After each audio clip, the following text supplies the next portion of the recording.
morning. Thank you for tuning in to Saturday's edition of Quick Morning. I'm Samiksha Srivastava. In this edition of our broadcast, we'll get you a roundup of all that's making news, not just back home, but across the globe and also from the world of glitz and glamour. Let's get started.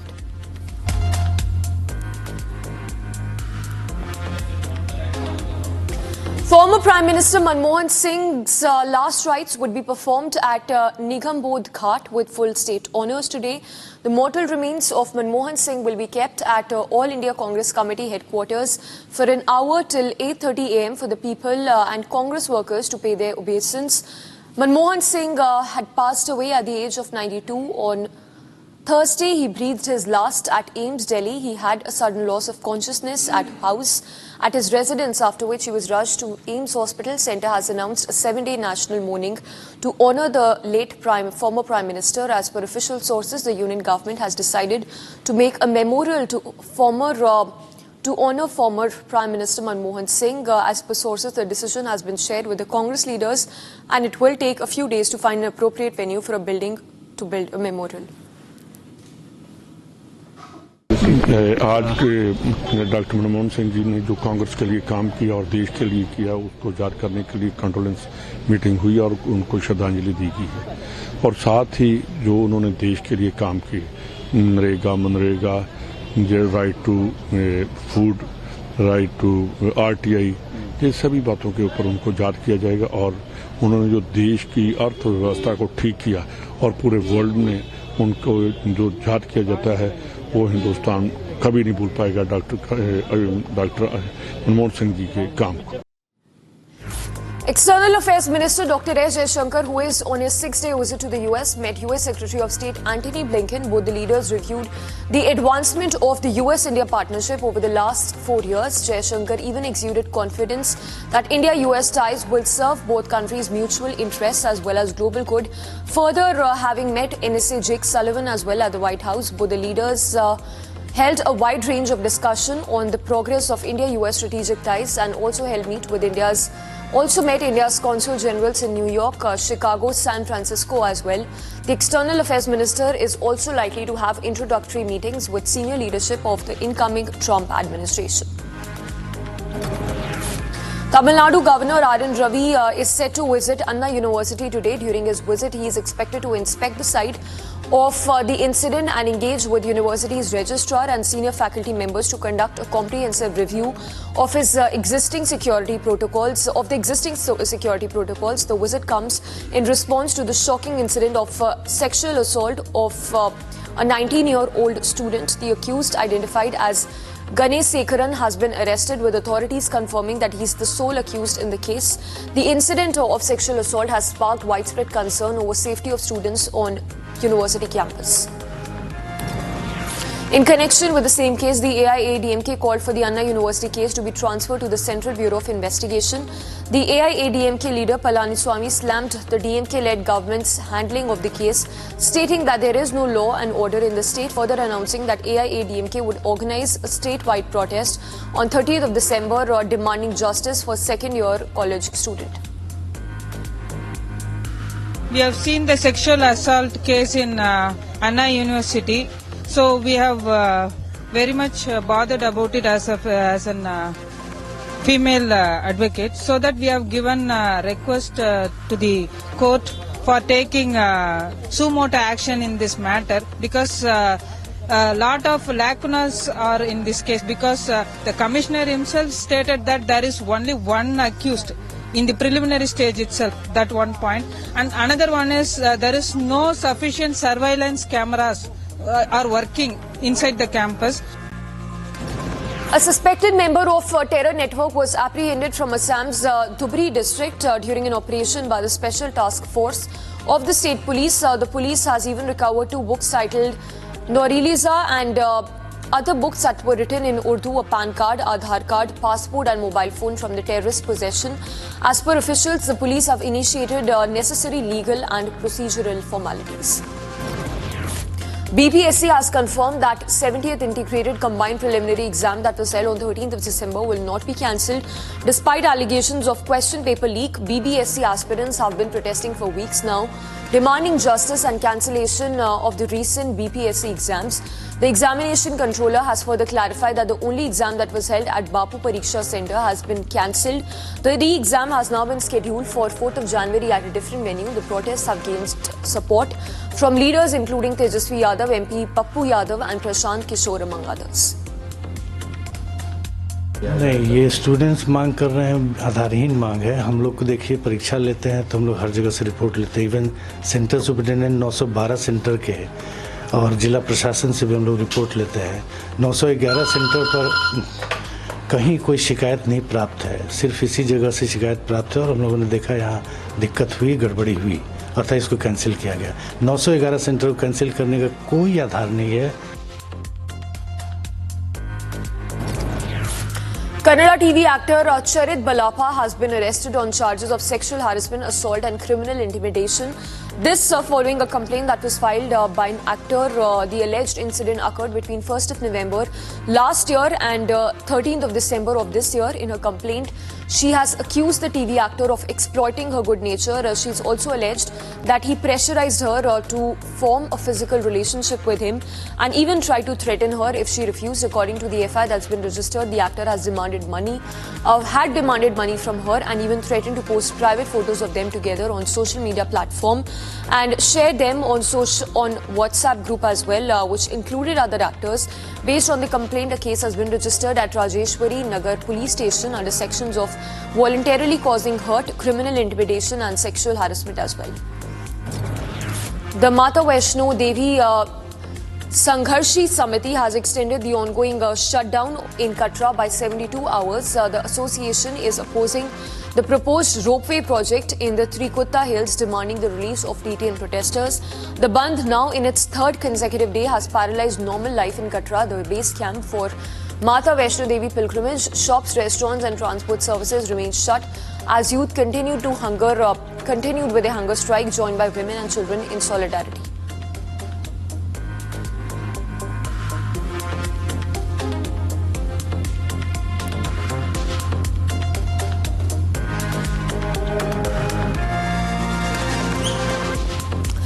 And we now switch focus to business stories that we're tracking in Saturday's edition of Quick Morning. Let's get started. Osamu Suzuki, the former CEO of Suzuki Motor Corp, who transformed the company into a global competitor, has died at the age of 94. As announced by the company, known for his candidness and approachable demeanor, Suzuki led the automaker from 1978 and played an important role, a pivotal role in making Suzuki the first Japanese car company to establish local production in India, where its vehicles became immensely popular. The Reserve Bank of India has introduced a new update that will allow users to link their prepaid payment instruments like mobile wallets to third-party UPI apps such as Google Pay and PhonePe, simplifying UPI payments as well. Previously, users could only make UPI transactions from the wallet's own app, but now with the new rule, they can use apps like Google Pay to make payments directly from the Paytm or PhonePe wallets.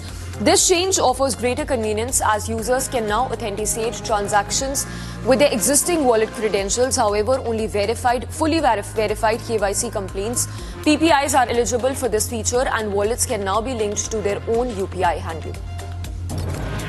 China's plan to build the world's largest dam on the Brahmaputra River in Tibet has sparked serious concerns in India and Bangladesh, with analysts now warning of potential water shortages and environmental damage downstream, especially in Arunachal Pradesh. The dam that's been located in an ecologically fragile region prone to earthquakes could disrupt the river's flow, affecting millions who depend on its waters. While China has assured that extensive studies and safety measures have been implemented and that the project will not impact lower reaches, the proposal has raised alarm over the long-term effects on the river's ecosystem and the livelihoods of those in neighboring countries.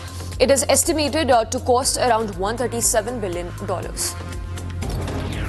Adani Ports and Special Economic Zone Limited has placed a landmark 450 crore order for 8 70-ton ballboat pull tugs with Cochin shipyard, marking India's largest ever tug order. However, set for delivery between December of 2026 and May of 2028, the new fleet will enhance vehicle operations efficiency and safety at Adani Group ports across the country. At the time of this report, Adani stock was trading at 1,237 per stock, declining by a little less than 1%. However, in Friday's trading session, the stock had opened a little over 1,250, which was also the intraday high. In the last 10 years, Adani Ports stock has gained over 328%. Over the last 5 years, it has gained over 240%.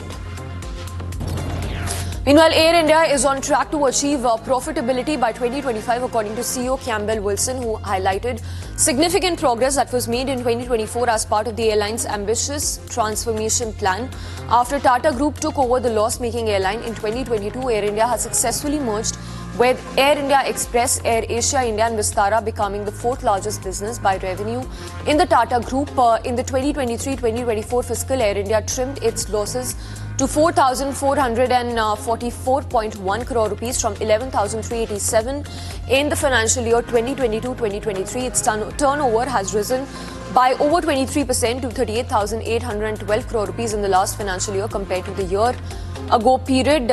In fact, Wilson outlined key initiatives for 2025, which included the refitting of aircraft with new seats and services and a focus on enhancing service standards, efficiency and profitability as well.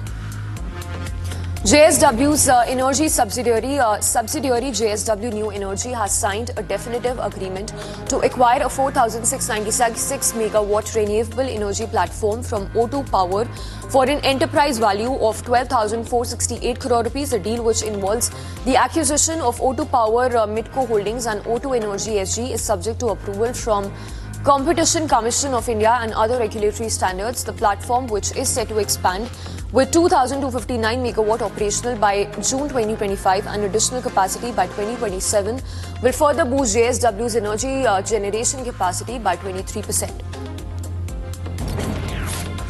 The Director General of Civil Aviation has suspended Akasa Air Director's Director of Operations and Director of Training for 6 months due to violations related to pilot training. A regulatory and audit conducted on October 7th revealed that the required navigation performance training was conducted on unqualified simulators, violating aviation norms. The DGCA has found the airline's responses to earlier show cause notices were unsatisfactory and the executives failed to ensure compliance with civil aviation requirements. Akasa Air has been directed to appoint sustainable replacements for the suspended positions.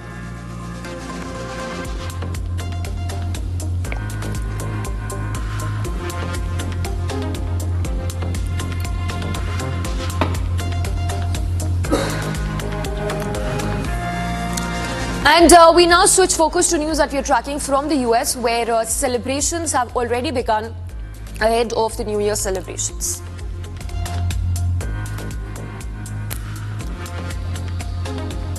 With just 2 days left for the infamous ball drop in Times Square to mark the start of the new year, final touches were made to the giant ball in New York's Times Square. Rapper Pitbull helped place the last triangular segment that makes up the giant ball, which will tower over New Year's famous square as crowds ring in the new year. The ball is around 12 feet in diameter and weighs nearly 6 tons, adorned with 2,688 crystal triangles and over 32,000 LEDs that will create a kaleidoscope of colors over Times Square. The event also witnesses key live performances from celebrities. This year's New Year celebrations will include performances by Jonas Brothers, among others.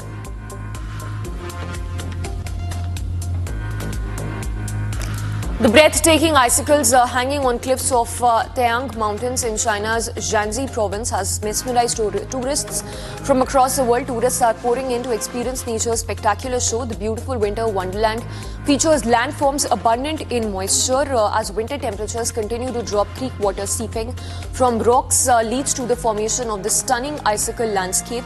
As nature continues showing its best features with this winter, China's tourist economy has seen a widespread boom. Tourists from within the country have also significantly contributed to the economy. As China gears up to deal with an increase in tourism, the country has invested a total of 3.8 trillion yuan in transportation industry.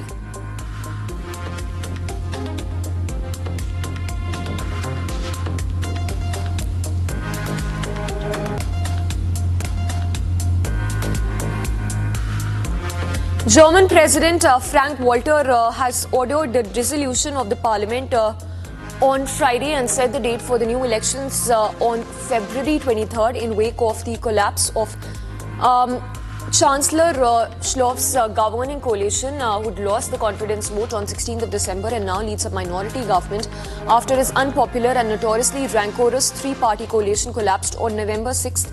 This happened after Scholz fired his finance minister in dispute over how to revitalize Germany's stagnant economy. Leaders of several major parties then agreed that a parliamentary election should be held on February 23rd, which is 7 months earlier than originally planned. Once the parliament is dissolved, elections must be held within 60 days' time. It is also to be noted that the dissolution of the parliament isn't an involuntary act but a subject to decision of the parliament, who in this case called for the dissolution and issued the recall for an election, all in 21 days. China's foreign ministry on Friday has announced sanctions against a group of US military companies and their senior executives over the recent arms sales to Taiwan. Hudson Technologies, Raytheon Canada and Raytheon Australia are among the 7 companies hit by the measures which ban Chinese firms from doing businesses with the companies. These sanctions come in line as recently the US approved $557.3 million in defense support for Taiwan. China regards Taiwan as part of its territory and opposes American support and military sales to the self-governing island. In a show of force, hundreds of members of Syrian insurgent groups that overthrew former Assad regime marched through the streets of Damascus on Friday. The fighters with the rebel group or HTS gathered in Damascus before riding vehicles mounted with heavy machinery and driving through different neighborhoods of Damascus. The show of force by the HTS comes days after members of Assad's minority Alawite sect protested in different parts of the country, leading to an exchange of fire in some parts until Assad's fall. Earlier this month, Alawites held senior positions in the military and security agencies in Syria. Panamanian president on Thursday rejected US President-elect Donald Trump's threat to take back the Panama Canal, reiterating that the canal is Panamanian. Mulimono said that it took the efforts of generations of Panamanians to reclaim sovereignty over the canal. Trump had recently threatened to take back the canal into US control as he claimed that the US is being ripped off by excessive shipping rates. Croatia, meanwhile, is set to hold a closely contested presidential election. Incumbent president, a vocal critic of Western military support for Ukraine, faces several challenges, including the conservative candidate who's backed by the ruling HDZ party. A former prime minister remains a popular figure but is unlikely to win outright in the first round, setting the stage for a potential runoff. Meanwhile, Serbian university students left piles of old school books outside the Education Ministry building on Friday as part of almost daily street protests demanding accountability over the collapse of nearly 2 months ago of a concrete canopy that killed 15 people in countries north. Many in Serbia blamed the collapse on widespread corruption and sloppy work on the railway station building in the city of Novi Sad that was twice renovated in recent years as part of questionable mega projects involving Chinese state companies. Meanwhile, Mexico has been developing a cell phone app to help migrants alert their families and local consulates if they are at the risk of being detained by US immigration authorities. The app, which is currently undergoing small-scale testing, is designed as a panic button that sends an alert to chosen relatives in the nearest Mexican consulate, which comes in response to President-elect Donald Trump's threats of mass deportations following his inauguration. And news from the world of sports. Indian batting star Virat Kohli was booed and cheered while walking back to the dressing room. All those details in this segment. And Virat Kohli was, while he went to his dressing room, was booed by the people who gathered to witness the match after his dismissal in Boxing Day test against Australia, prompting him to turn around for a brief standoff with the fans on an eventful day for him. Kohli's conduct has become a hot topic in the ongoing 4th test, where he shoulder-charged 19-year-old debutant Sam Constas on the opening day. Sunil Gavaskar isn't pleased with the Australian media for labelling Virat Kohli as a clown after his altercation with Constars on the opening day of the ongoing Boxing Day test. Gavaskar is not happy with it and expressed his displeasure as well. He reckoned that Kohli is one of the greatest ever in the game, and after ICC punished, there was no need for the media to create any ruckus. Rohit Sharma is struggling for runs immensely, and his woes did not even end even in the ongoing test match in Melbourne against Australia. He could muster only 3 runs in 5 deliveries before getting on his counterpart. With this, before getting out to his counterpart Pat Cummins, with his latest failure, the Indian skipper has hit a new low. He has scored only 155 runs in the 14 test innings in the 2024-2025 season at a meagerly average of 11.07 with 150 to his name. Sumit Nagal has yet again refused to play for the country in the Davis Cup, putting unreasonable conditions for his return even as Sasi Kumar Mukund came back to the national squad for the tie against Togo after his suspension was revoked by the AITA Executive Committee. India's Lakshya Sen came up with a spirited performance to overcome Hong Kong's China August Ng Ka Long in 3 games and sail into the semi-finals of the inaugural King Cup International Badminton Open. The 12th ranked Indian, who narrowly missed out on a bronze medal at the Paris Olympics after losing the payoff, defeated his 30-year-old opponent by 10-21, 21-13 and 21-13.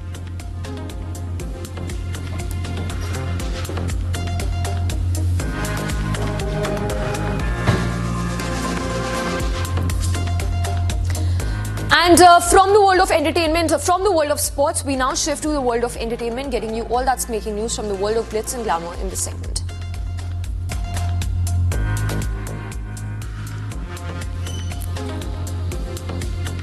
The famous Morrison Hotel, made famous by the boy band The Doors in 1970, was damaged by fire in downtown Los Angeles.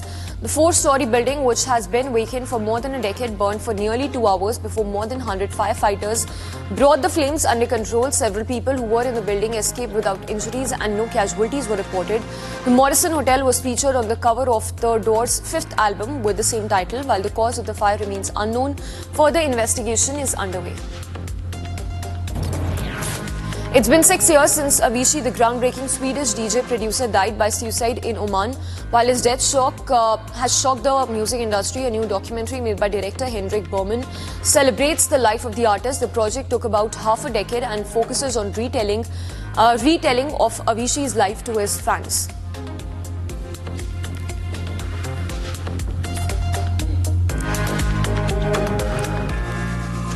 And that's all we have for you in today's edition of Quick Morning. Stay tuned for Live This Morning coming up at 7 a.m.